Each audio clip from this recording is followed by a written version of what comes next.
potential like giga strong range laners, I don't think this matchup is that one-sided for Centaur. Like Riptide slows you, like it makes you not stampeded. Like it locks your movement speed, so you can't get stampeded away. He also has net, and so I think if you have some giga DPS range tier with the Naga Siren, it works. Now if you pick double melee and then you're just two dudes who can't hurt the guy, then it's awful. But I think if they balance this Naga well, I don't know if this matchup is that one-sided. I was gonna say the same thing. I feel like this is a moment for Yakult Bros to actually think about abusing the Centaur instead of just accepting, you know, giving this hero a good lane into Naga. Because I would like to see Yakult pick something like TA or I don't know what else is ranged is there nowadays. And go like Necrophos or Shadow Fiend. Yeah, Necrophos. Just shut Amara's Centaur down, you know? I would like to see them do that instead of imagine Centaur having such a free game now and then Naga has no game as well because he can't really make any plays.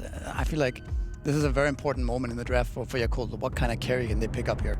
That's where I think Centaur also looks really good because when you have Snapfire and Hoodwink behind a Centaur, your lane is playable, right? There's like you're pretty much scared of nearly nothing. If there's an Ursa, you have the little Shredder to put Ursa to low HP. If there's someone else, you got a Hoodwink with a Bushwhack, right? It's like Holy crap. That's a Zeus. Hold up.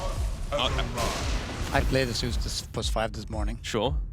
I think that's what this is. I am so happy that, you know, Falcons take a break, they come back, and now we're seeing Zeus. Because like you rewind the clocks, this is just a crit hero, some casual dude, but now Zeus.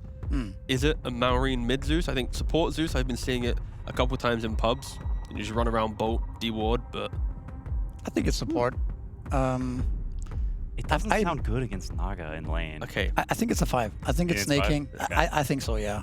How good is Nimbus against like Naga Siren? When everyone's song TP's out, you just always cancel that one dude's TP. That's cute, I guess. It's kind of a cute little thing to think about. Yeah, it's not bad. But I think it should be 5 because in lane it sounds weird. Like these, I don't know. Zeus doesn't have that much mana. I feel like you want to spam one guy, but there's these illusions. Maybe I don't know. He hits really hard, the Zeus. Maybe I like, misunderstand this he right matchup. really It's hard. good, actually. He's pretty strong in lane against the right heroes. His innate is very strong, but it's not the innate. It's the facet. Yeah, the whatever. You do hit like a facet. truck. Yeah. Like level 1, the It's hero. called the truck facet, yeah. Yeah, it is called the truck facet.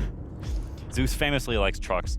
But no, I think like maybe it is great in lane because they clearly have some idea for this, right? You don't just pick Zeus on like a whim, you know. You have something. Sort of, but I also think it's the first game of the tournament, maybe snaking or crit or whoever is playing the Zeus. It feels like, I kind of like Zeus. Let's try Zeus out, you know. And it's just more damage going into the Centaur stun, right? So it's kind of replacing that Snapfire, the Hoodwink type of hero, right? That just adds damage into the Centaur stun. So it's not completely out there, you know. I just like, anytime I see Centaur, I like seeing damage from the 4 position. So for me, I'd like to see it 4. Again, we'll have to wait and see where the draft does move. Of course, your Colt, they are stumped by this clearly because they're eating into all of their reserve time. Like, this is what they're trying to negotiate with Fly not to pick anti-mage. I think that's maybe what they're doing from the cursed Slam 4, but they lock in the Axe and the Backrider. Very reasonable picks. Yeah.